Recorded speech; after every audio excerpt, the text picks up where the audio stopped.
අයිබෝන් මම වෛද්‍ය චමල් සංජීව වෛද්‍ය හා සිවිල් අයිතිවාසිකම් පිළිබඳ වෛද්‍යවරුන්ගේ වෘත්තීය සමිති සන්ධානයේ සභාපති. අපේ රට ඇතුලේ හදවත් සැත්කම් සිදු කර ගැනීම සඳහා රෝගීන් දසදහසකට ආසන්න ප්‍රමාණයක් විවිධ රෝහල් වල පොරොත්තු ලේඛනවල ඉන්නවා. ඒතර මේ රෝගීන්ගේ අවසාන රෝගියාගේ හදවත් සැත්කම සිදු කරන්න දිනේ ලැබෙන්නේ බොහෝ විට අවුරුදු 3මාරක් නැත්නම් 4ක් ගිහිල්ලා. දැන් කොළඹ ජාතික රෝහලේ විතරක් මේ හදවත් සැත්කම් පොලිම 20යි 28 20යි 29 කාල සීමාව දක්වා තිබෙනවා.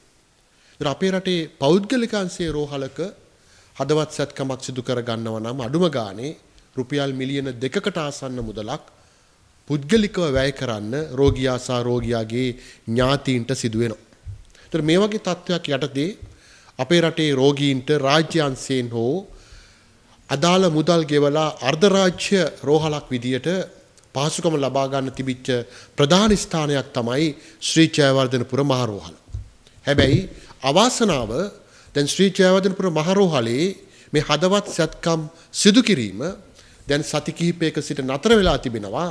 ඒකට හේතුව තමයි හදවත් සැත්කම් වලදී බයිපාස් ශල්‍ය කර්ම වලදී අදාළ ශල්‍ය කර්මයේ අවස්ථාවේදී රෝගියාගේ හදවතේ ක්‍රියාකාරීත්වය කෘතිමව පාලනය කරන හෘද පුපුසීය යන්ත්‍රය නැත්නම් අපි කියනවා heart lung machine එකකට බාර දීමක් සිදු කරනවා.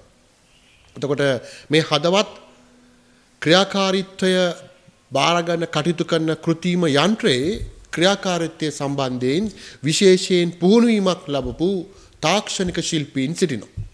දැන් ජයවර්ධන රෝහලේ මේ දක්වා සේවය කරපු අදාළ තාක්ෂණික ශිල්පීන්ගේ වයස අවුරුදු 60 ඉක්මවා ගියපු නිසා තවදුරටත් ඔවුන් ජයවර්ධන රෝහලේ සේවය යොදවා ගන්න නම් ඊ අධ්‍යක්ෂක මණ්ඩලයට කැබිනට් මණ්ඩලයේ අනුමැතිය ලබා ගැනීමට සිදු වෙනවා.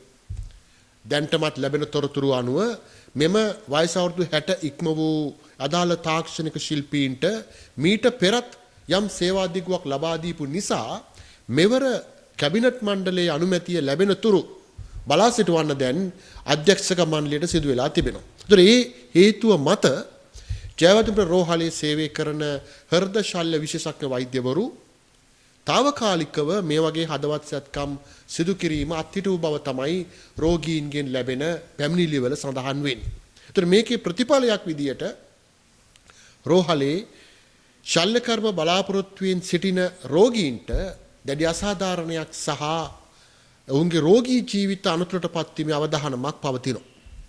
රෝහල තුල දැනට අදාළ හෘද පුපුෂීය යන්ත්‍රය ක්‍රියාත්මක වීම සම්බන්ධව අධ්‍යක්ීම් සහිත තවත් තාක්ෂණික ශිල්පීන් කීප දෙනෙකු සේවය කළත් අර පෙර සඳහන් කරපු ජ්‍යෙෂ්ඨ තාක්ෂණික ශිල්පීන් තරම් ඔවුන්ගේ පළපුරුද්ද තරම් අධ්‍යක්ීම් ප්‍රමාණය සම්බන්ධව මේ රෝහලේ වෛද්‍ය කාර්ය මණ්ඩලය තවමත් ඒ සම්බන්ධව ස්ථීර වශයෙන් ඔවුන් සමග එකතු වෙලා මේ ශල්‍ය කර්ම සිදු කරන්න පුළුවන්ද කියන කරුණ සම්බන්ධව යම් ගැටලුවක් නිර්මාණය වීම නිසා තමයි මේ විදිහට හදවත් සැත්කම් සිදු කිරීම දැන් ප්‍රමාද වෙලා තිබේ.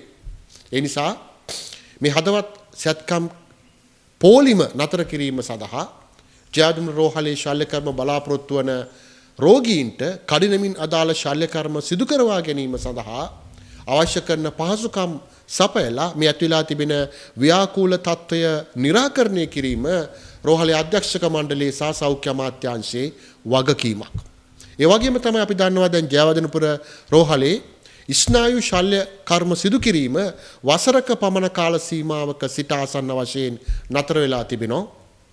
ඒ තමයි රෝහලේ ස්නායු ශල්‍ය විශේෂඥ වෛද්‍යවරියක සම්බන්ධව මතුවෙච්ච අධිකරණමය කටයුත්ත පාදක කරගෙන ඒ හිටපු අනෙකුත් ස්නායු ශල්‍ය විශේෂඥ වෛද්‍යවරයාත් සේවයෙන් ඉවත් වීමත් සමග.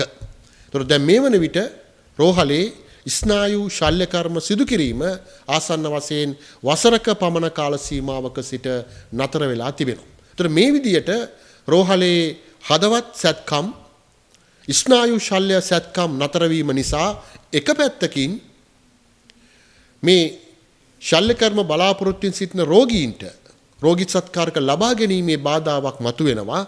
අනෙක් පැත්තෙන් මේ රෝහල කියන්නේ මහ ජනතාවගේ මුදල් වලින් යැපෙන රෝහලක් වෙන නිසා මේ ඇති වෙලා තිබෙන තත්ත්වය රෝහලේ කටයුතු පවත්වාගෙන යාමේදී ආර්ථිකමය වශයෙන් පවා අර්බුදයකට හේතුවක් වෙන්න පුළුවන්. ඒ නිසා මේ රෝහලේ හදවත් සැත්කම් පෝලිම දිගුවීම වළක්වා ගන්න මේ ඇති වෙලා තිබෙන හදවත් සැත්කම් සිදු නොකිරීම සම්බන්ධ ගැටලුව निराකරණය කරන්න ඒ වගේම තමයි කඩිනමින් රෝහලේ නතර වී ඇති ස්නායු ශල්‍ය කර්ම නැවත ආරම්භ කිරීම සඳහා විධිමත් වැඩපිළිවෙලක් යෙදීම සෞඛ්‍ය අමාත්‍යාංශයේ වගකීම.